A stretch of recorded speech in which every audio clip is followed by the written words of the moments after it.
That, Lauren, impacts you depending upon where you live in the time zone. I know growing up, it would get dark around 4:30 in the fall and the winter on the East Coast because of the way the clocks are. And here it stays light out later. When I lived in Montana, it was light out till like 10:30 at night during the summer. Yeah, it really depends like what latitude Yeah. you live at. I mean, if you go to Europe this time of year, like it's late until like 10 p.m. sometimes because they're so much farther north than we are. So there's a lot that goes into it, especially how dark it'll be then in the morning when like kids are getting ready for school.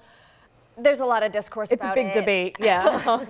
Don't want to get too into it because we do have a weather impact alert. Yes. We do have to talk about specifically with that air quality. So I kind of want to just get right to that. I start with a wide view of the radar and satellite, and you really just notice this prevailing wind direction, that northwesterly breeze that is sending a lot that is coming from Canada off to our area, including some wildfire smoke. So this is just kind of that view right now, but I zoom in over the northeast. You see particularly for our areas to our north right now, so Niagara and Orleans County, you could be seeing that reduction in air quality, but then I advance the clock to later today. That's when us in more areas of western New York, even northern Pennsylvania, could then be seeing that reduction in air quality. Heading into Thursday, you do notice that wind is gonna shift slightly, at least that prevailing direction, so maybe less intense with that smoke, but we are still seeing those effects. And then into Friday, it does look like it is going to slide a little bit more to our south, but this is something that we're looking at. So we do have that air quality alert for the entirety of New York State. So just something worth noting,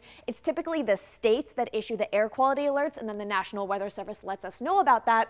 So it's New York State. I still think those in northern Pennsylvania, McKean and Potter County, you definitely want to be on high alert. It's just kind of a state thing as opposed to a weather office thing.